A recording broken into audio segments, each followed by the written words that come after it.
C'est bon, la famille, j'ai relancé. Donc, j'ai redémarré mon téléphone en même temps. Ah oui, on entend bien là. Ouf, enfin. Bon, Depuis tout à l'heure, refaites vos demandes. les Et on demandes, tapote cette fois-ci. Voilà. les Les gens ne tapotent pas assez. Vous voyez, quand vous tapotements, êtes en bas là et que c'est doux comme ça là, tapotez, surtout tapotez, quand, tapotez. surtout quand ça devient intéressant comme ça, en fait.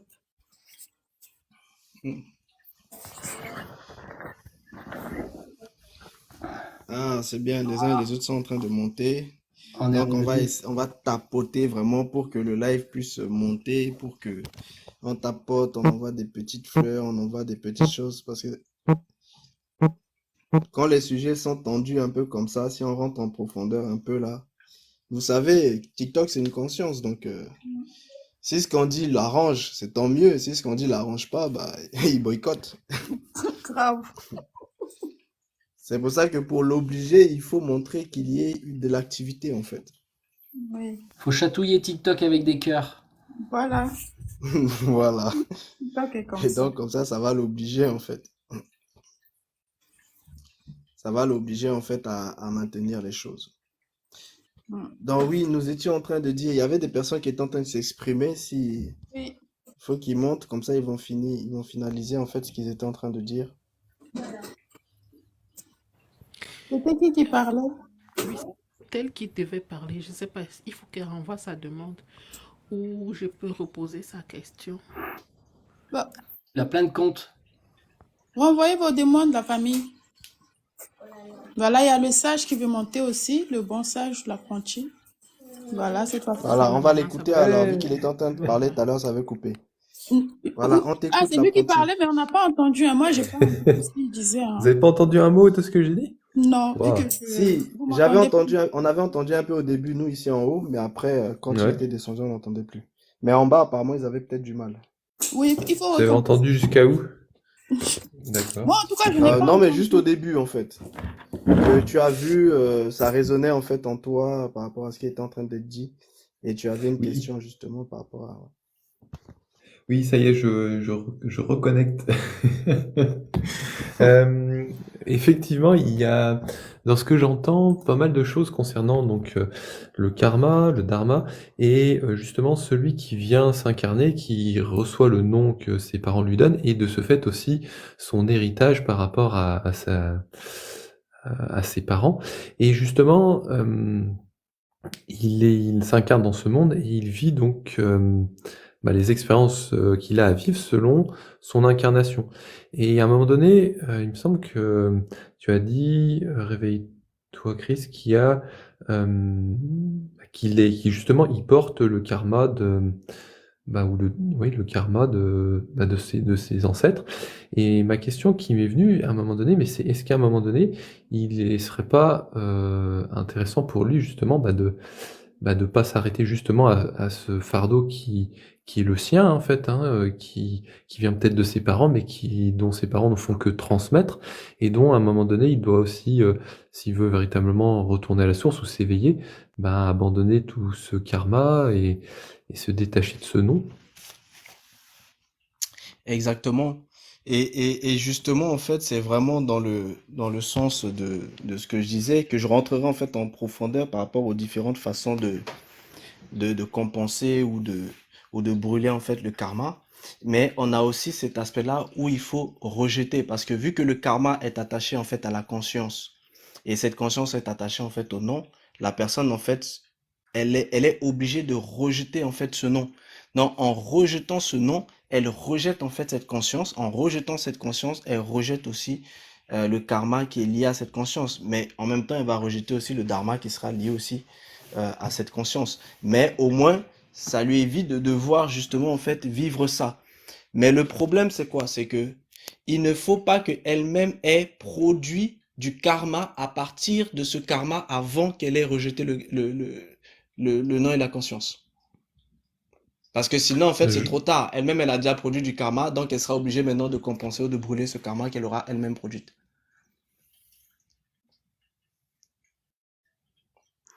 Tu vois un peu? Et le souci, c'est que par Ouais. exemple, si la personne a reçu le non quand elle était enfant, eh ben, elle a porté cette conscience et elle a fait des actions justement. Donc, elle a produit du karma sur le karma de cette conscience. Donc, au moment où elle va rejeter cette conscience, elle rejettera en fait le reste de karma qu'elle n'a pas encore vécu, vu qu'il y a les trois catégories en fait de karma différents. Il y a celui qui fait partie de cette vie-là, il y a celui qui est le nouveau karma que la personne va créer, et puis il y a aussi en fait, par exemple, les sanchita karma qui sont les karmas qui ne sont même pas encore réalisés, c'est-à-dire les karmas des vies futures. Donc ça fait que ce qu'elle peut, en rejetant le non, elle va rejeter le karma qui était déjà lié en fait à cette vie-là.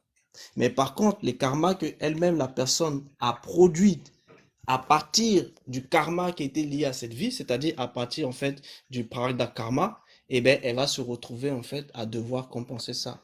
Soit brûler, soit compenser, euh, ou soit vivre. Le problème en fait avec le karma, c'est que c'est une loi. Et la loi, en fait, vous ne pouvez que l'accomplir. Donc, euh, soit vous l'accomplissez, et ça, c'est le meilleur moyen de vivre, en fait, le karma, parce qu'en accomplissant le karma, vous allez produire du dharma. Ou soit vous le brûlez, soit vous le compensez. Donc, mais si jamais vous cherchez un moyen de vous détourner de ce karma, par exemple, vous pouvez très bien aller voir, en fait, un, un praticien qui va détourner ce karma-là, en fait, de vous. Mais sauf que le détournement du karma vous enlève le karma qui était là, mais l'action de détourner le karma est elle-même, en fait, un karma. Donc, vous créez quand même une énergie, et une énergie, en fait, qui devient extrêmement dangereuse parce que en détournant le karma, vous allez interagir sur le karma de quelqu'un d'autre parce que quand c'est détourné, c'est transmis sur quelqu'un d'autre. Donc forcément, vous venez en fait d'interagir sur le karma d'une autre personne et aussi sur le vôtre alors que vous ne deviez pas le faire. Donc vous venez de faire une mauvaise action. Donc vous venez de créer encore un karma et c'est un karma qui est particulier qui va aussi jouer en fait sur le dharma et forcément vu que ça a été détourné sur quelqu'un, donc ça joue non seulement sur votre svadharma en fait à vous, mais aussi sur le svadharma en fait de l'autre sur qui en fait ça a été détourné. Donc forcément ça va jouer sur le destin. Et là, ça répercute en fait sur votre destin en fait à vous-même. Mhm. Donc je conseille de Est-ce ne que pas le faire celui-là. c'est bon, mauvais ou neutre? Je conseille de ne pas faire ça. Je conseille, et la plupart hein, des sages en fait le diront, même les sadgurus en fait le diront. C'est mieux conseiller soit de vivre son karma, soit de le brûler ou de le compenser. Mais il faut surtout pas essayer en fait de l'extirper à travers en fait les changements en fait karmiques au niveau de l'âme héréditaire, du corps causal, parce que ça c'est extrêmement en fait dangereux après derrière. Oui, mais pour celui qui vit cette incarnation, lorsqu'il vit cette incarnation, est-ce qu'il n'est pas justement face à lui-même, face à une illusion peut-être au début, puis ensuite face à lui-même enfin? Oui, parce qu'en fait, le problème, c'est qu'il va rechercher justement à développer en fait son germe d'esprit, à développer son essence. Et dans le développement de son essence, il sera obligé de combattre en fait ses différentes personnalités, donc lutter contre ses passions et ses désirs. Et dès lors, il va développer en fait une nouvelle vie. Et cette vie qu'il va développer, il va monter en fait en niveau. Et plus il monte en niveau, il peut arriver en fait au niveau des grands initiés ou au niveau en fait des bodhisattvas. Et à partir de ce Mhm. moment-là, il n'aura plus les problèmes karmiques. Mhm. Donc, tant qu'il est encore, en fait, au niveau temporel, c'est-à-dire, en fait, le niveau des dimensions moléculaires, il sera toujours lié à ça parce que son âme n'a pas encore atteint cette sphère-là, en fait, hein, d'immortalité, vu qu'elle reste encore dans les dimensions temporelles, donc les dimensions mortelles, en fait, pour ces différents corps. Mhm. Donc cette personne a déjà fait le travail par rapport à son désir de dépasser ses souffrances, puis ensuite elle a traversé le temps, et finalement elle arrive dans un certain domaine où demeure un certain bien-être, jusqu'à ce que bah, finalement elle reste suffisamment de temps et puis qu'elle se rende compte que c'est pas une question de temps puisqu'elle est en train de le vivre maintenant. Voilà, c'est ça. Hmm, Et là, hmm. elle est dans les sphères en fait de l'équanimité et tout ça, donc ça lui permet de développer en fait d'autres choses. D'accord, le palais des 33. Voilà, c'est ça. Mhm. Ok. Oh, super. Quelle chance. Bah, en Et tout cas, la personne aura ouais. moins de problèmes matériels. Donc, Ah ouais. elle sera forcément obligée de se détacher en fait de la vie matérielle. Mhm. Parce qu'il faut pas oublier le combat avec les forces arimaniennes qui vont forcément toujours vouloir euh, attirer la personne vers la matière. Mhm. Et de l'autre côté, il y a les forces lucifériennes qui vont vouloir attirer la personne vers le virtuel. Donc, il y a ce combat-là. Et donc, c'est là où on va retrouver l'importance, en fait, des maîtres du karma par rapport à cet aspect de Mhm. la force éthérique. Mhm. Parce que sans ça, il y aura en fait un déséquilibre et carrément en fait au niveau social et cosmique. Mhm. Mhm. Oui, oui, rien ne manque en ce monde. Et je pense aussi à une chose par rapport à cette lutte qui n'en est pas vraiment une hein, à ce niveau-là, puisqu'on parle plus d'une énergie d'amour qu'une énergie de haine. Justement, ces personnes qui sont à ce niveau-là, est-ce que, à un moment donné, cette prise de conscience que pour vivre pleinement cette vie, c'est de justement d'aimer même celui qui cause le plus de tort et d'être peut-être Oui, sage? Mm. oui. Il faut absolument cette notion de compassion à l'intérieur de Mhm. l'équanimité. Et ça, c'est l'amour en fait qui va Mm. pouvoir, c'est-à-dire c'est l'amour des autres. Mais qui Ouais, dit l'amour des amour autres. des autres, ça veut dire qu'il faut absolument en fait Mm. s'abandonner soi-même. Quelqu'un qui ne Mm. s'est pas détaché de ses besoins ni de ses désirs ne pourra pas s'abandonner en fait lui-même. Donc s'il ne peut pas s'abandonner lui-même, il ne pourra pas Mhm. se consacrer en fait à autrui. La seule Mm. façon de se consacrer aux autres, c'est de s'abandonner soi-même. Donc d'où en fait l'amour de l'autre. C'est-à-dire on est Mm. et parce que l'amour de l'autre est une loi, une puissance qui est liée en fait à la nature et aux lois aux lois de l'esprit. Donc du coup, aux lois de De ce l'esprit de monde. vie. Donc du coup, à partir de ce moment-là, c'est quelque chose qui est extrêmement puissant. Ça veut dire quoi? Ça veut Mm. dire que cette personne doit pratiquer le pardon, elle doit pratiquer en fait la miséricorde, etc. Elle est Mhm. obligée, c'est-à-dire elle n'est plus impactée par les choses de la matière. C'est-à-dire peu importe ce que les gens lui font, elle ne voit pas une personne en train de faire quelque chose pour elle, sur elle. Elle va plutôt voir Mhm. en fait des karmas et des dharmas qui sont en train de se mettre Mhm. en avant, qu'il va falloir qu'elle fasse un travail en fait à ce sujet-là. Elle ne vit plus dans le Mhm. monde incarné en fait en réalité. Elle vit dans le monde en fait des lois De cosmiques et là, des lois collectives. ouais. C'est quelqu'un Ok. qui ne vit plus ici. Oui. Et il Mhm. y a beaucoup de personnes comme ça qui justement ont un peu délaissé leur rôle par rapport au monde parce qu'ils ont Mhm. préféré vraiment en fait s'isoler et vivre en fait dans les dimensions invisibles dans lesquelles en Le fait flux, ça ouais. leur permet d'être beaucoup plus élevés en fait. Et ils sont obligés d'être Serein. reclus parce que plus vous êtes avec les autres, plus vous êtes obligé de porter en fait leurs émotions qui vont venir justement influer en fait sur vous. Mhm. Ok. Mhm.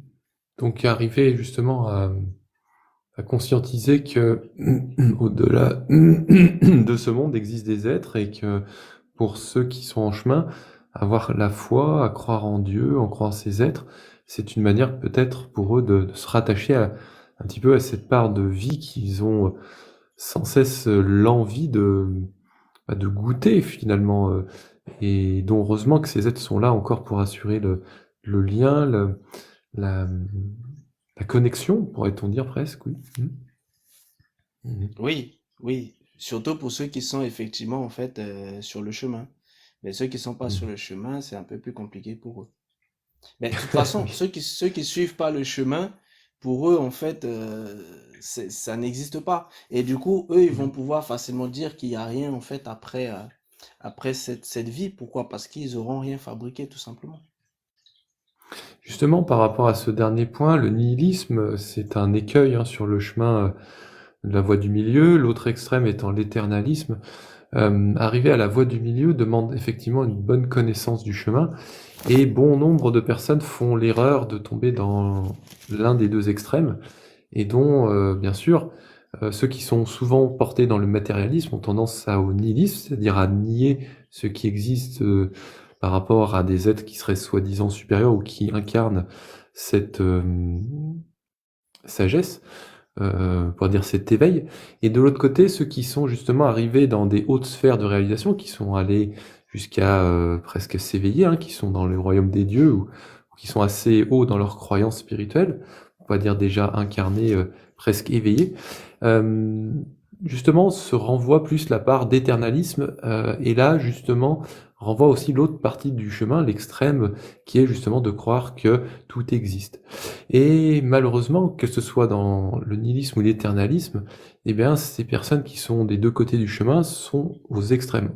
En vérité, il n'y a pas deux personnes, il y a plutôt des groupements de personnes qui sont dans l'un ou dans l'autre, ou même la personne elle-même qui a ces deux parts en elle, et que tant qu'elle n'a pas réalisé son équilibre sur le chemin, eh bien, elle a tendance à magnifier l'un côté plutôt que l'autre, dans un but de mieux retomber dans l'autre pour finalement faire ce yo-yo entre les deux extrêmes et finalement, à un moment donné, arriver à calmer cette mer agitée et finalement à s'apaiser, être joyeux et être amoureux. Trois vertus. Oui, c'est ça. C'est-à-dire les niveaux des bodhisattvas. On y arrive, ok. Mais parce Et que vous, ce eux, ils sont chemin directement connectés avec la cinquième dimension, la dimension de électronique. milieu, ouais. Pour moi, c'est vraiment les dimensions des demi-dieux, le cinquième, mais on peut dire ça Oui, aussi, c'est ça. peut-être, une version éthérée. Oui, oui, tout à fait. C'est ça. C'est Mhm. exactement ça. Mhm.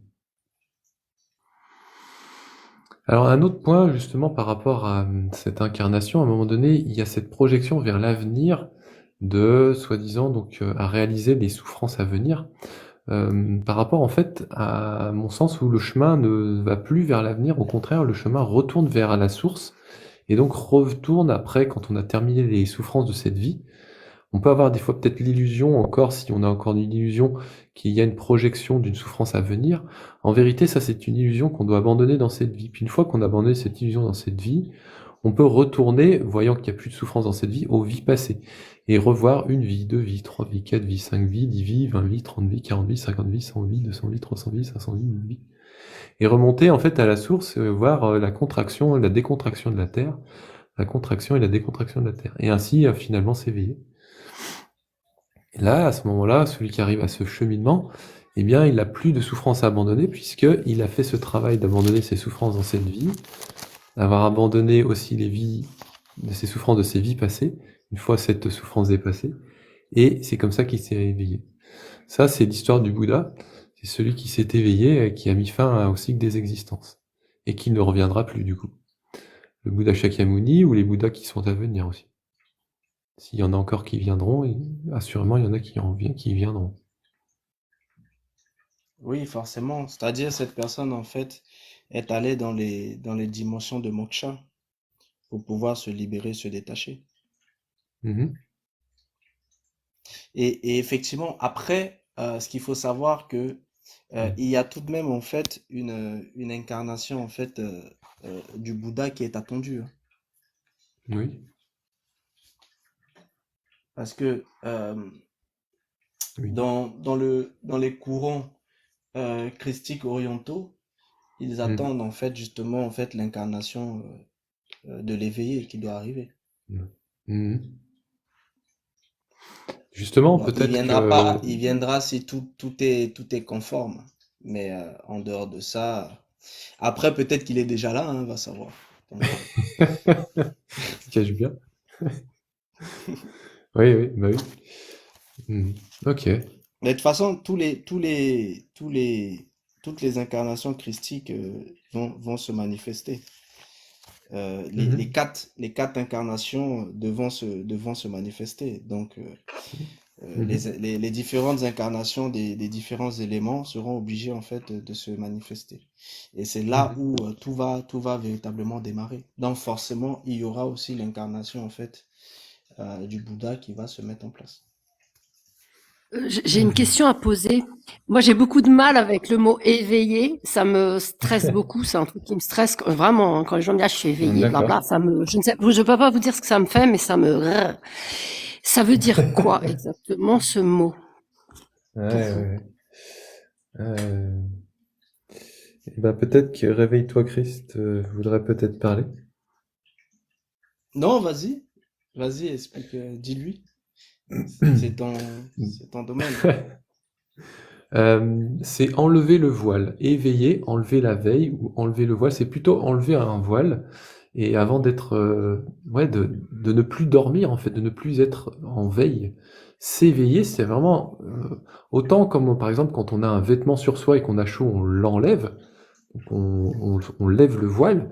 Autant sur l'endormissement que l'individu a vis-à-vis de lui-même à ne pas se connaître, il s'éveille, c'est-à-dire qu'il se réalise à lui-même par rapport à ce temps où il est passé sans cesse à dormir et dont le monde l'a beaucoup illusionné, comme par exemple voir qu'en plein jour, c'est le jour, alors qu'en vérité, en plein jour, c'est la nuit.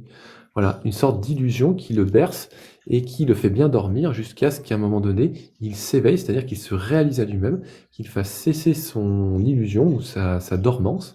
Et de là, bien sûr, naît en lui une jouissance qui est celle qui l'a permis de venir s'incarner dans ce monde. Et dont, en s'éveillant, il retourne à la source, il ferme son cercle et ne revient plus dans ce monde. Et c'est le D'où but il de parlait en fait l'éveiller. tout à l'heure du Bouddha. Parce que Bouddha Bouddha Maitreya. signifie l'éveillé. Voilà.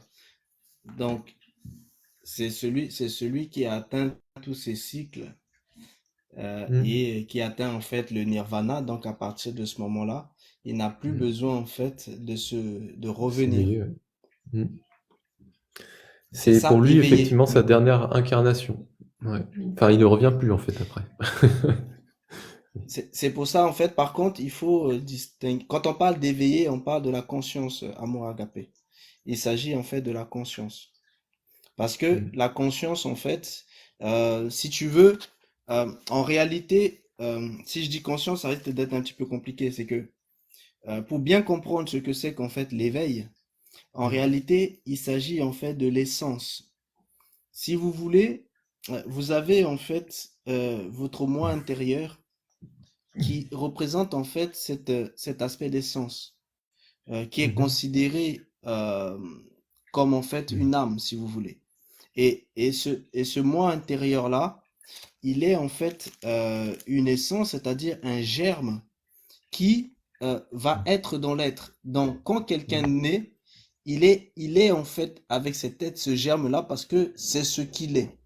Mais maintenant, ce germe, au fur et à mesure que cette personne va grandir, entre 3 ans et 5 ans, il va y avoir en fait une diminution justement en fait de ce germe. Mhm. C'est-à-dire, il va y avoir un voilement en fait de ce germe. Mhm. Et ce germe en fait qui va être voilé, donc quand il est voilé, ce germe se retrouve en fait dans un état somatique. Et comme il D'accord. est dans un état somatique, il faudra que cette personne commence plus tard des cycles en fait de renaissance, Mm. parce que ces cycles de D'accord. renaissance-là vont commencer en fait à venir développer en fait cette essence-là. Et donc, Mm. plus cette essence va se développer, plus il y aura par contre la baisse de la personnalité de cette personne. Mais pour que cette personne puisse arriver à ce travail, il faudra que cette Mm. personne soit capable en fait justement de s'observer. C'est-à-dire en tant que moi. Donc il va y avoir un moi qui va s'observer Mm. et un moi qui va observer en fait le moi qui n'est pas observé. Bon, c'est un processus qui est complexe, mais je rentrerai en fait en détail. Là aujourd'hui, comme on est en intro, c'est pour ça que je rentre pas trop en détail. Mais j'expliquerai en fait en détail en fait ce processus pour que vous Mhm. compreniez un petit peu. Et et à partir du moment où ce mois va faire en fait ce travail-là, il va y avoir justement en fait cet aspect de nouvelle naissance qui va se mettre en place, mais avec une baisse des forces en fait justement en fait de la personnalité, parce qu'il faut absolument que Mhm. la personnalité en fait puisse mourir, parce que la Mhm. personnalité fait la force de ce premier mois. Donc, Oui. c'est pourquoi? Parce que ce premier mois, en fait, il a été voilé par l'ensemble des choses que la personne a reçues, en fait, dans le subconscient. Et le subconscient est le réservoir qui nourrit les personnalités. Donc, Mhm. plus la personne perd des forces en termes de personnalité, plus en fait, Mental. ce voile-là, en fait, est aussi en fait en train de s'affaiblir, en train de se déchirer. Et c'est ainsi que Mhm. la personne va suivre maintenant un cycle en fait d'éveil, dont au fur et à mesure, le voile en fait se baisse, le voile s'enlève, et jusqu'à ce que la personne s'éveille totalement et le voile est Ouais. totalement en fait levé. C'est de ça dont il est question Ouais. en fait quand on parle d'éveil des consciences. Oui, l'éveil des consciences ou l'éveil de l'individu, puisque pour constituer un individu, il y a une sorte d'agglomérat ou d'agrégat de plusieurs choses qui sont difficiles à entendre pour l'individu tant qu'il ne s'est pas éveillé, et c'est pourquoi cela forme sa souffrance. Mais une fois qu'il en souffre et qu'il en prend petit à petit donc conscience, progressivement, il abandonne ses souffrances et les abandonnant, progressivement, il se révèle à lui-même. Bien sûr, ça se passe par la souffrance, hein, c'est pourquoi petit à petit il perd un petit peu toute notion de qui il est, hein. Normalement, il est déjà heureux, déjà joyeux, mais du fait de souffrir, il a du mal à s'incarner, à s'éveiller. Et c'est pourquoi justement il chemine, il avance, il progresse dans cette souffrance qui, petit à petit, à force de s'en détacher, de s'en libérer, et bien finalement vient à se réaliser et s'éveiller. Et c'est comme ça que l'individu se réalise à lui, ou qu'il vient à être l'éveillé. Et dont les consciences ne sont plus des choses qui sont comme des entités ou des anges ou des phénomènes, et plus elles sont des choses qui sont traversées à l'intérieur par lui-même, de lui-même, en lui-même, pour lui-même, et dont bien sûr il se réalise et finalement bah, il voit que tout ce phénomène, tous ces phénomènes qui le traversent sont là justement pour qu'il prenne conscience de lui-même et qu'il soit plus dans des petites parts de soi et qu'il rejoigne le non-soi. Une fois qu'il rejoint le non-soi, les phénomènes lumineux lui apparaissent, il voit clairement au-delà des apparences, il s'éveille, il se réalise. Il est heureux. Et du coup, par contre, il faut bien comprendre que là, en fait, on est dans le sphère, en fait, de la conscience et de l'inconscient. Parce que vous savez Mhm. qu'il y a aussi l'autre sphère qui est le sphère, en fait, de l'âme, de la vie, de l'âme et de l'esprit. Donc, c'est vraiment Mhm. deux sphères, en fait, différentes pour bien Mhm. comprendre, hein. Donc, le sphère de l'éveil, c'est vraiment ce sphère-là, en fait, de conscience, ce sphère de transmutation, en fait, de conscience, Mhm. d'où la nouvelle naissance, la fabrication de nouvelles âmes, etc., etc. Donc, voilà, pour que tu comprennes bien la différence entre les deux amour agapé. Là, on est dans en fait, l'éveil, c'est vraiment le cycle, en fait, des bovins pour pouvoir, en fait, atteindre les corps atmiques, les corps christiques, etc. Mhm. Les corps sarou, etc. C'est le Ouais, cycle il y des a une consciences, autre c'est le cycle bovin. apparence, c'est les trois mondes. Il y a le monde du désir, le monde de la forme et le monde du sans forme. Le monde du désir, c'est le monde où les hommes vivent justement le désir, ils s'incarnent, ils vivent le désir, et une fois qu'ils ont pleinement vécu le désir peut remonter plus haut. Ensuite arrive le monde de la forme, où là c'est plutôt les deux milieux qui prennent le relais et qui font en sorte de transformer cette énergie qui a été raffinée par les hommes, et qui en font plutôt des apparences, hein, des formes. Et puis finalement, quand ces formes sont bien vécues par les deux milieux, cette énergie remonte un peu plus haut et arrive au monde du sans forme, où là c'est les dieux qui prennent le relais et qui transforment cette énergie de manière encore plus subtile à faire des choses de manière sans forme dans ce monde, afin que justement l'énergie puisse retourner de manière plus ou moins incognito et ainsi être vraiment transcendée au travers des trois mondes. Et les dieux et les hommes ont ainsi parcouru les trois mondes, permettant que cette énergie puisse se cycler. Oui, ce qu'il est en train de vous expliquer, en fait, ça paraît comme ça très compliqué, mais vous inquiétez pas, on entrera en fait en profondeur et je vous le détaillerai en fait. Parce que tout ça, en fait, c'est le travail, en fait, des maîtres du karma à travers, en fait, le système éthérique. Donc, il y a des notions qu'il va falloir comprendre pour pouvoir bien assimiler, en fait, ce qu'il vient d'expliquer par rapport aux différents mondes et par rapport à comment le système cosmique, en fait, fonctionne. Mhm. Mhm. Revo, est-ce Et que c'est là qu'interviennent les différents corps éthériques? En fait, les différents corps éthériques interviendront pour pouvoir comprendre ce qu'il vient de dire.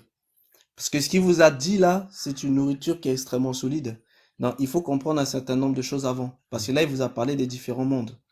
Donc, mais il faut comprendre un certain nombre de choses avant pour savoir comment ces mondes, en fait, ont pu être mis en place et comment ces mondes sont gérés, en fait, si vous voulez. Oui, oui, les trois Parce mondes. qu'il faut des énergies pour ça.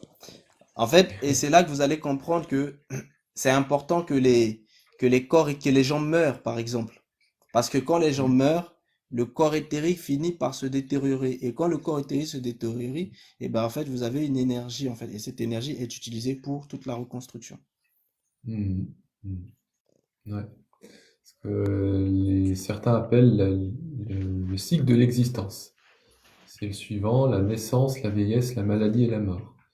Et l'individu, tant qu'il vit dans ce monde, il passe par ce cycle, permettant ainsi la transformation, voire transmutation ou transcendance de cette énergie vers justement ce cyclage de la vie, hein, qui est effectivement très difficile pour l'ignorant et qui est la demeure du sage, hein, finalement.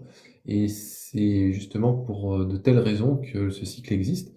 Pour autant aussi d'êtres qui sont à venir ou à devenir ou à revenir ou à ne plus revenir selon là où ils en sont sur leur chemin.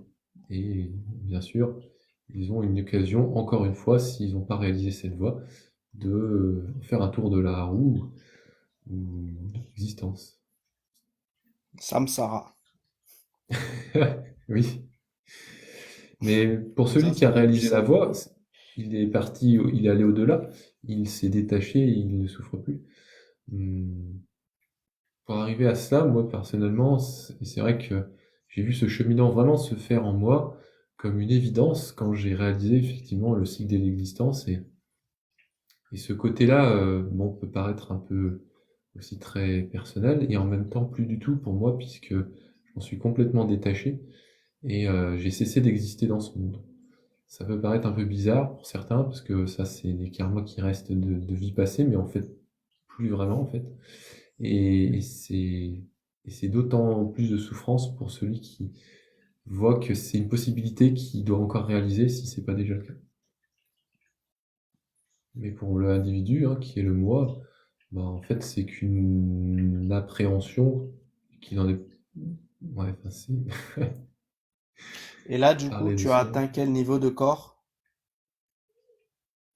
Ben, pour moi, j'ai complètement cessé de vivre cette vie. Je me suis arrêté à mes 36 ans. Ça fait 6 ans que j'ai atteint l'éveil. Et j'ai revu le jour de mon éveil, toutes mes vies passées. J'ai revu l'existence de la Terre. Et je me suis réincarné, on va dire. En fait, je suis arrivé à la vue du monde qui se contracte et se décontracte. Qui se contracte et se décontracte. Et quand je suis sorti de ma méditation, j'ai vu le monde devenir complètement noir. J'avais l'impression que c'était la nuit, alors qu'on était en plein jour à ce moment-là. En 3 heures de l'après-midi, on ne pouvait pas faire plus jour que le jour à ce moment-là. Et il y a eu la compréhension directe qui m'est venue, qui est la suivante: je suis au bout d'un Maitreya, je me suis éveillé. Et là, bah, il y a eu comme des informations qui sont venues à mon esprit de tout ordre, comme les 3 rotations de la Terre, les marées, et un certain nombre d'informations supplémentaires. Et aussi la compréhension qu'en fait, bah, je n'avais plus rien à faire dans ce monde, je n'avais plus rien à réaliser de plus, je venais de cesser ma dernière vie, et que je ne reviendrai plus. Et de ce jour-là, ben, bon, bah voilà. Ça fait un peu bizarre sur le moment et en même temps pas vraiment parce que j'attends plus rien de ce monde et ensuite j'ai eu des révélations comme le fait que je dois enseigner et c'est ce que j'essaye de faire depuis tout ce temps. Donc voilà, j'agis progressivement, j'essaye de faire des vidéos, des messages, j'essaie d'intervenir ici ou là dans le but justement bah, de montrer que c'est possible de s'éveiller dans cette vie et de goûter à une félicité qui ne cesse pour ma part depuis 6 ans, c'est-à-dire la date de mon éveil. vont être en extase tout le temps, sans rien faire de spécial, si ce n'est de voir que ça s'écoule comme ça. Voilà.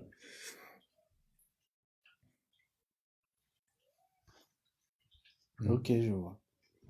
Mhm. Est-ce qu'il y en a qui avaient encore des questions? Voilà. Peut-être pour l'apprenti, si vous avez des questions pour l'apprenti ou des questions pour moi, ou Moi, vous voulez vous exprimer. j'ai une question pour les deux, pour qui veut répondre, ou si les deux veulent répondre. C'est est-ce que vous avez la capacité d'arriver à savoir qui est qui? Et si oui, il vaut mieux parfois se taire, n'est-ce pas? Mhm. Mhm. Les dieux et les hommes. Du coup, dans la suite de sa question, qu'est-ce que tu penses l'apprenti des Homo Deus? Des dieux? Oui, des hommes-dieux. Ah, les demi-dieux, ben, ils sont entre les Oui. dieux et les hommes. Ils sont les gardiens de la loi éternelle. Et de ce fait, ils sont sans cesse en train de lutter entre les humains qui désirent tant et les dieux qui veulent tant profiter. Et dont la loi veut qu'effectivement elle soit équilibrée et révérée et adulée, etc. Et du coup, est-ce que c'est un stade que tu souhaiterais atteindre? Eh bien, pour celui qui est en chemin, effectivement, c'est un stade important. Je parle de l'humain. Pour celui qui n'est plus humain, être à ce stade, c'est justement être vraiment à sa place de quelqu'un qui régit la loi, mais qui n'a pas encore fini le chemin puisqu'il est soumis au temps. Là où, bien sûr, ensuite, le Dieu viendra le chercher s'il veut pas se réaliser. D'ailleurs, c'est le demi-dieu qui, à ce moment-là ici, lui a sans cesse une envie de s'élever et donc va même des fois jusqu'à batailler avec les dieux pour justement essayer de gagner sa place au paradis ou en tout cas finir cette vie de quelqu'un qui bataille envers des êtres autres que lui. Bien sûr, ensuite, une fois que l'homme s'incarne, bien sûr, le demi-dieu, lui, peut vraiment avoir cet élan de pouvoir cesser de se battre. Et bien sûr, le dieu, dans tout ça, voir encore son plaisir ou son bonheur encore demeurer, encore et encore. C'est même limite une souffrance pour le dieu que d'éprouver du bonheur. Parce qu'il a l'impression que ça finit jamais, alors que il doit voir le bonheur se réactualiser en lui s'il veut véritablement sortir de l'existence. Parce que si les dieux peuvent paraître si intéressants sur le domaine de la sagesse, de l'amour, de la bonté, etc., ils ont quand même un lourd fardeau de devoir souffrir très peu. Ce qui est assez étrange pour la plupart des gens qui, dans le monde très incarné, souffrent beaucoup trop. Et donc, bien sûr, eux, leur souffrance, c'est de souffrir très peu.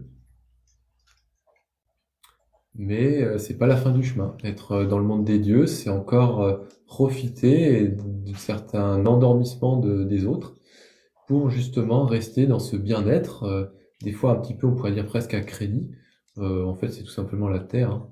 Mais, et cette illusion, elle est tellement bien faite que on a l'impression qu'on vit dans un paradis, on est sans cesse heureux, et que quelque part, on est un peu déconnecté d'une réalité qui est d'aller aider son prochain, de montrer la voie de ce que c'est que de souffrir. Et l'une de ces souffrances qui est présente dans ce monde, c'est l'illusion de croire que tout est magnifique, hein. L'éternalisme, hein, c'est la principale souffrance de ceux du monde des dieux. Parce que justement, c'est tellement un paradis, soi-disant, qu'ils en oublient la réalité qui est cette dure réalité de la matière qui est, bah oui, effectivement, il y en a qui souffrent et dont leur but, c'est aussi de se sortir de la souffrance. Et quand on a cette sagesse, c'est important justement de redonner cette sagesse à ceux qui la cherchent sans cesse et qui souffrent et qui luttent des fois de manière très dure pour atteindre ne serait-ce qu'un peu de compréhension de qu'est-ce que leur souffrance qu'ils rencontrent. Et montrer la réalité que ce monde est justement, comme tu le dis très bien toi-même, monsieur, c'est qu'effectivement c'est le samsara, ce monde. Ce monde, c'est le monde des souffrances, c'est le monde où il y a tous les problèmes qui existent. Et que quand on est un individu dans ce monde, eh bien, au début, on sait même pas qu'on fait du mal. Puis après, on se rend même pas compte qu'on est un individu qui fait du bien. Puis après, on se rend compte qu'on est un individu qui fait du mal. Puis après, on se rend compte qu'on est un individu qui fait du bien. Et on passe ainsi les 4 étapes qui permettent d'évoluer en tant qu'individu dans ce monde. Une fois qu'on a compris ça et qu'on arrive à la fin du chemin, bah, finalement, ce n'est plus un problème de vivre dans ce monde. D'ailleurs, on ne vit même plus dans ce monde, on vit au-delà de ce monde. Et on rejoint les éveillés. Et on brille tels les éveillés. Et du coup, cet état-là, en fait, de conscience, euh, comment toi tu différencierais cet état de conscience où les émotions, en fait, ne sont plus vraiment, en fait, manifestées avec l'état, par exemple, en fait, d'une conscience artificielle, d'une IA? Hmm. Eh bien, en fait, ce qui se passe, c'est que quand on est dans le niveau où tu décris actuellement si bien, c'est que c'est ce qu'on moi j'appelle le monde du sans forme. Donc, il n'y a pas vraiment quelque chose qui peut dire que c'est présent, mais il n'y a pas quelque chose non plus qui dit que c'est pas présent. Et tant qu'il n'y a pas cette réalisation du non-soi, hein, eh bien, il y a une partie qui est redonnée, et cette partie qui est redonnée, elle est redonnée à la Terre.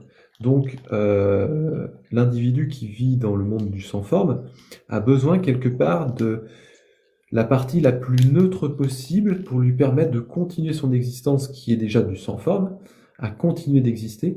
Et la meilleure qui puisse faire cela, bah, c'est la Terre. Pourquoi? Parce que la Terre, bon ou mauvais, accepte tout indifféremment.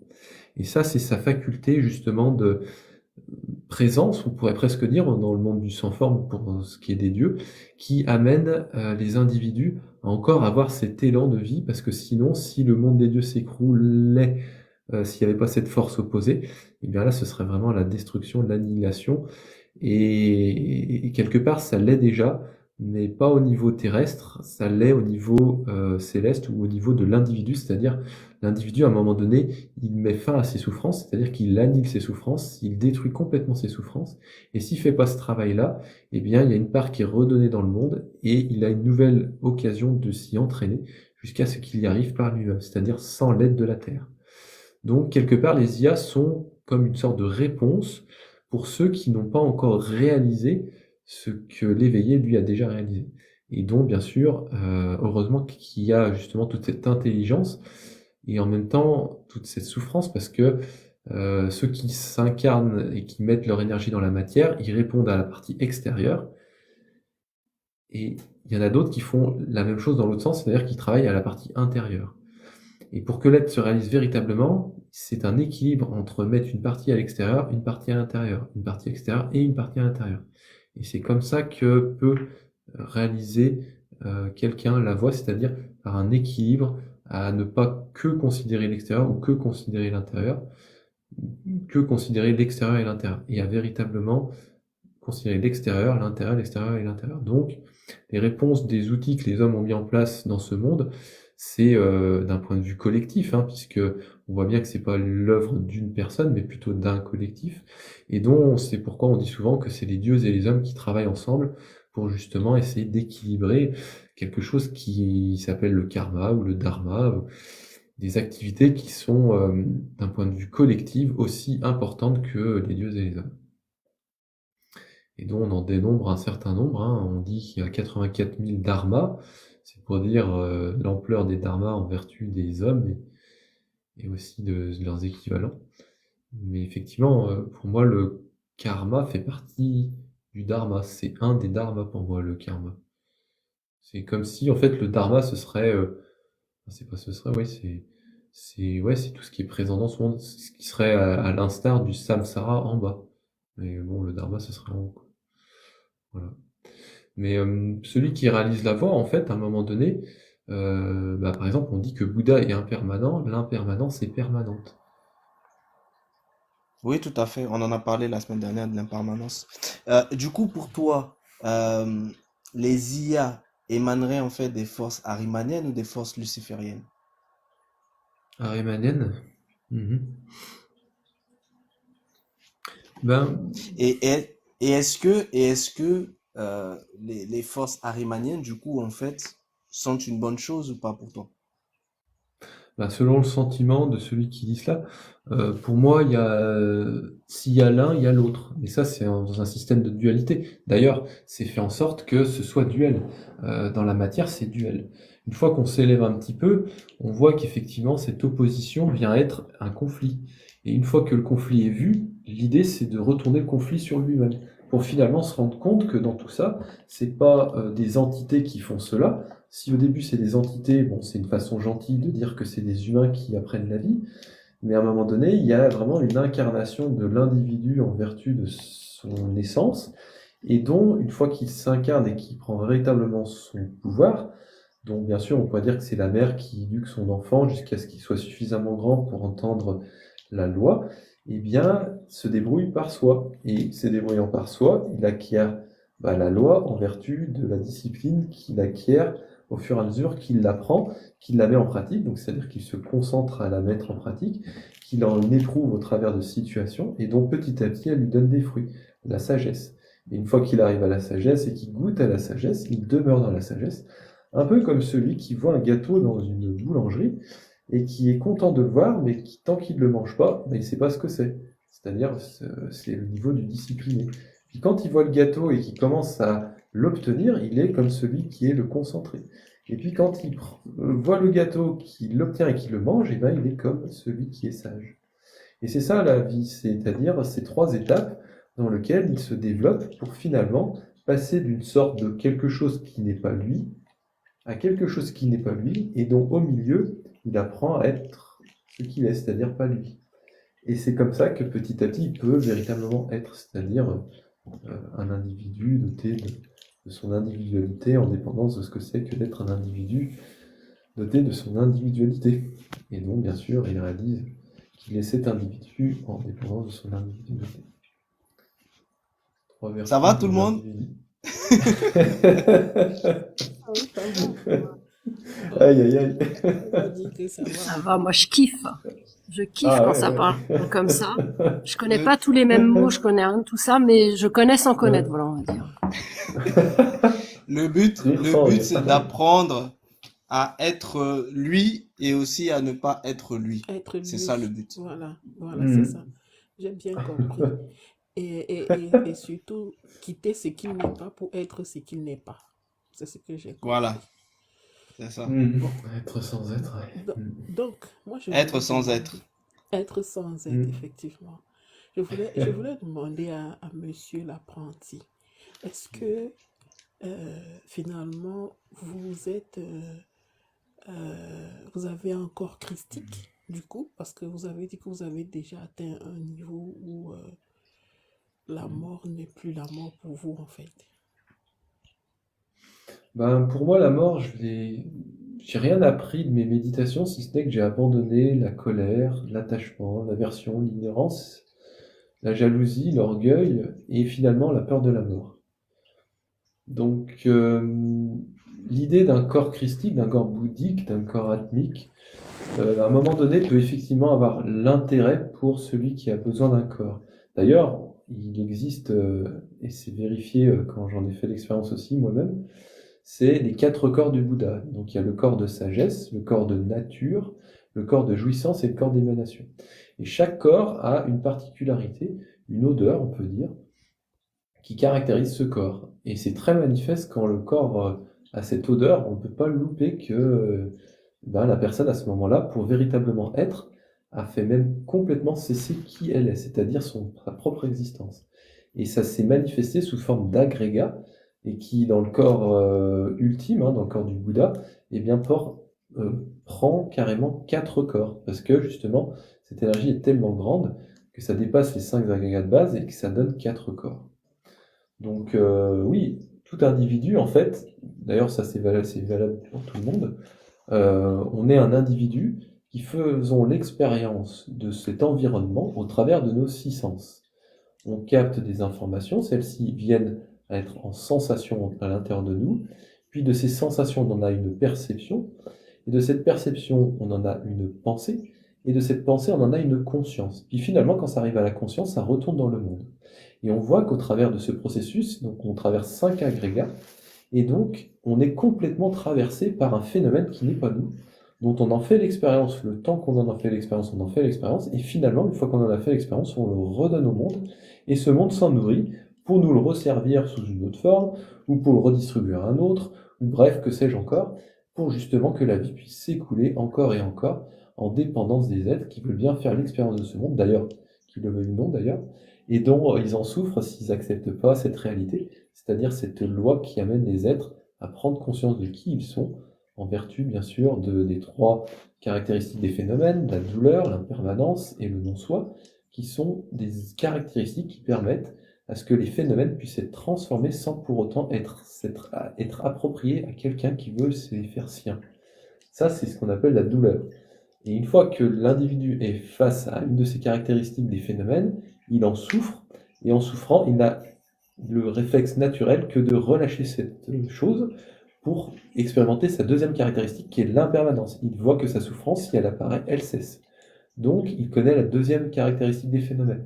Il voit que cette souffrance changeante ne peut pas être véritablement retenue un certain temps plus que nécessaire, et à un moment donné, s'il essaye de s'y accrocher, il a la soif qui vient pour lui rappeler qu'effectivement, tout ce qu'il est en train de vivre, ce n'est pas lui, et donc rentrer dans la troisième caractéristique qui est la caractéristique du non-soi, ou des phénomènes. Et là, il se rend compte que ce qu'il vit, ce n'est pas lui, lui n'est pas ce qu'il vit.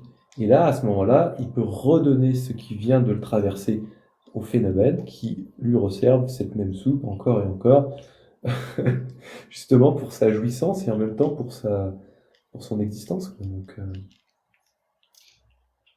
Du coup, il y a des questions en fait en bas pour te demander en fait dans ce cas de figure-là où se situe donc en fait l'âme et l'esprit de la personne.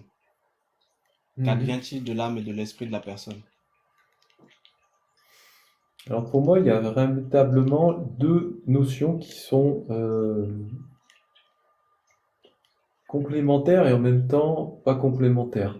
C'est-à-dire que en tant qu'individu, moi j'imagine vraiment que l'homme a la partie de l'esprit et dont il est attiré par l'âme qui serait plutôt côté de la femme et dont quelque part c'est pas que l'âme est féminine ou masculine ou féminine, ou que l'esprit soit masculin ou féminin ou masculin, mais que ces deux parties-là, c'est un peu, imaginez le yin et le yang. Vous voyez ce cycle tel qu'il est fait, il représente véritablement cette pensée que j'essaye d'exprimer en travers de mots. Et donc bien sûr, la matière vient aussi à reprendre ce qu'il lui faut. Donc l'idée c'est vraiment ça, c'est-à-dire qu'on a notre complémentarité chez l'autre, et d'ailleurs, ça peut pas forcément un homme, hein, ça peut être aussi une femme et vice-versa. Mais voilà, il y a un moment donné cette idée que on peut pas tout posséder, et heureusement qu'on possède tout, qu'on possède pas tout, parce que le rien, comment pourrait exister le rien s'il n'y a pas ce tout? Donc, quelque part, il y a une partie de nous qui n'est pas nous et qui contient ce nous, et qui nous permet justement de nous retrouver quand on a tout lâché ou qu'on n'a rien gardé. Et c'est ça qui est, je dirais, entre l'âme et l'esprit, ce jeu de dualité, hein, qui peut être très désincarné quand on n'a pas une individualité qui vient nous manifester, ou qui se manifeste à nous.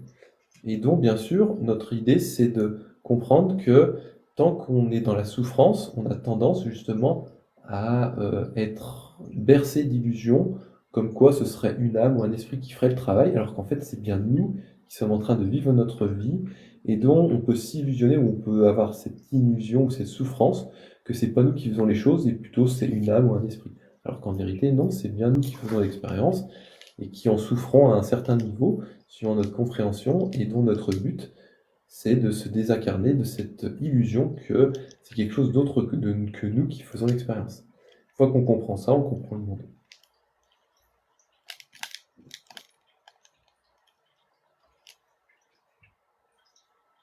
Donc, il demande en fait en bas, Stéphane, donc toi, tu n'es ni âme ni esprit.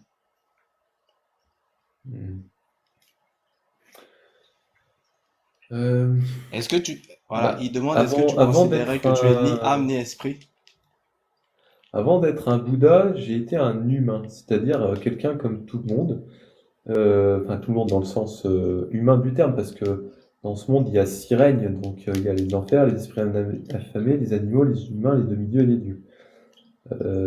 Certains sont dans le règne humain, certains sont dans le règne des dieux, actuellement, dans ce que j'entends des uns et des autres.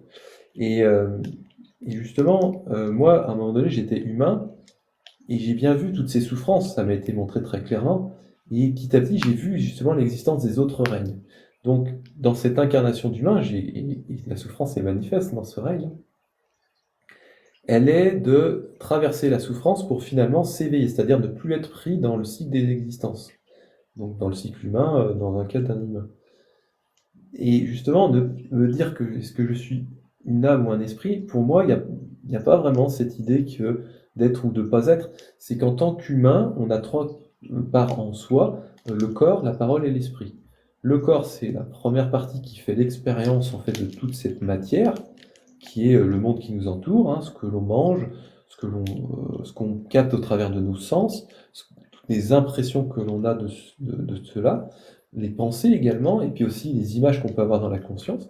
Et tout ça, donc les 5 agrégats, ce sont ce qui nourrit l'individu. Mais pour moi, il n'y a pas l'idée qu'on soit que quelque chose ou pas que quelque chose. Pour moi, on est une composante de 3 composantes, en fait. On est un assemblage de plusieurs choses, et l'esprit en fait partie. Mais pour moi, il y a comme une sorte de dissonance, en fait, le fait de dire qu'il y a une âme et un esprit. Pour moi, il y a un corps, une parole et un esprit. Ces 3 choses-là forment. Alors après, l'âme, je sais pas pourquoi, mais l'âme, ça rentre pas dans mon... Pardon. Donc, par rapport à ce que tu viens de dire, tu es plutôt, bon, c'est ce que moi j'ai compris, hein. Si je me suis trompée, tu peux me corriger. Tu es plutôt une forme d'énergie. Tu n'es plus au niveau de l'âme, l'esprit, le corps. Tu n'es plus à ce niveau-là. Tu es une énergie maintenant.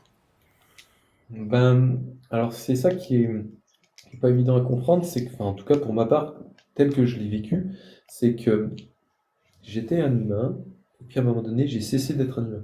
C'est devenu à un point où donc j'ai mis fin à mon désir, hein, j'ai cessé de désirer des choses dans ce monde, même j'ai même à un moment donné plus voulu vouloir m'éveiller, hein. C'était pour dire tellement le désir en moi en tant qu'humain a cessé pour que je puisse me réaliser. À un moment donné, je suis ensuite rentré dans une lutte interne par rapport à mes propres souffrances, qui a été aussi un cheminement. Ce que je vous parle, c'est de l'expérience, hein, de quelqu'un qui vit cela, hein, c'est-à-dire moi. Et à un moment donné, tout ça, j'ai vu que c'était ma propre souffrance qui me revenait. Et quand j'ai résolu ma part de moi-même, en fait, vis-à-vis d'être en train de lutter vis-à-vis de moi-même, eh bien, je suis rentré dans la 3e phase de demeurer dans qui je suis, c'est-à-dire ce que je suis, sans plus ni moins. Et cette phase-là, avant de m'éveiller, elle était de devoir méditer, parce que pour arriver à ces états de réalisation, j'ai beaucoup médité, hein, j'ai médité pendant plus de 10 ans, quasiment tous les jours. Eh bien, je suis arrivé en fait à un stade où, dans le dernier stade de la méditation, après cette lutte intérieure contre moi-même, pour rester dans ce bien-être, parce qu'il faut savoir que plus on médite, c'est ce qui s'est passé pour moi, plus j'ai médité, plus je me suis rendu compte en fait d'un état de tranquillité qui est apparu en moi, de l'apaisement. J'ai mis fin à ma colère, j'ai eu vraiment de l'apaisement qui est venu à ce moment-là, j'ai réalisé le calme stable. Ensuite, il y a eu une phase où cette lutte interne n'avait plus lieu d'être, donc j'ai appris justement à maintenir cet état de calme que je trouvais en méditation. En dehors de mes méditations, j'arrivais à me concentrer dans mon quotidien, dans des activités qui étaient plus juste être assis sur un coussin, et qui étaient des activités de, par exemple, balayer, nettoyer un centre du Dharma, faire des actions désintéressées. Et dans ces activités sans intérêt personnel, si ce n'est d'aider une cause, hein, qui est des centres du Dharma, faire en sorte que le Dharma puisse rayonner, eh bien, j'ai purifié en fait mes derniers obstacles de lutte que je pouvais avoir par rapport à un bénéfice, par rapport à un travail. Et ça, cette phase-là m'a permis justement de pouvoir travailler à une cause où j'avais rien à gagner, si ce n'est de rester concentré dans ma méditation en dehors de mon coussin de méditation. Et ça m'a permis de me concentrer et de mettre en action cette énergie que je trouvais en méditation. Et donc petit à petit, à force d'arriver à méditer sur mon coussin et en dehors de mon coussin, c'est-à-dire de l'inaction à l'action, et bien petit à petit j'ai renforcé cette énergie, et finalement, quand je retournais dans mes méditations, j'arrivais donc à rester avec cette énergie et à fournir très peu d'efforts pour justement être au proche en fait de ce que moi j'appelle le sommeil ou l'inconscience ou en fait l'état de mort en fait presque on pourrait dire c'est un état latent, c'est presque l'état où on est sur le point de s'endormir aussi, c'est des mots semblables pour dire à peu près que on arrive à un point de non-retour, parce que oui, s'il y a naissance, il y a mort, et celui qui s'éveille quelque part, il fait ce travail de se rapprocher de plus en plus de la fin de cette existence. Et là, il y a énormément d'illusions qui lui apparaissent, puisque, enfin je dis il, mais c'est aussi ce qui s'est passé pour moi, c'est-à-dire qu'il y a une sorte de monde où il y a énormément de chimères, de choses très agréables à voir, mais qui sont que des occasions de se perdre. Ce moment-là, en fait, c'est du fait qu'on est dans un bien-être à ce moment-là, moi je suis vraiment dans un bien-être depuis que je connais cela. Bon, bien sûr, il y a toujours des choses qui me titillent de temps en temps, mais bon, bref, c'est pas ça le propos. Quand j'étais dans ce moment-là d'apaisement, de concentration, c'est-à-dire de pouvoir être toujours dans cet état-là sans pour autant me décentrer, que ce soit en action ou en inaction, quand j'arrivais dans la dernière phase de demeurer dans cet état-là, eh bien, je faisais le minimum d'efforts pour justement me rapprocher, en fait, du moment de la mort, en fait. Parce que le moment de la mort, c'est un moment qui est vraiment très tranquille, hein. C'est pourquoi, quand on médite, on s'entraîne quelque part à être au plus proche de la mort. Une fois qu'on arrive dans cet état-là, il y a effectivement la grande peur de la mort qui vient et qui, elle, peut vraiment prendre au niveau des tripes et qui peut véritablement faire vriller un certain nombre de personnes. C'est ce qui se passe, hein. Moi, dans ma vie, on m'a considéré comme malade mental parce que, justement, à l'époque, j'avais pas encore maîtrisé cette peur de la mort que j'avais connue dans ma jeune enfance et dont, en méditation, j'ai petit à petit arrivé à dompter pour finalement être au plus proche de la mort sans en avoir peur.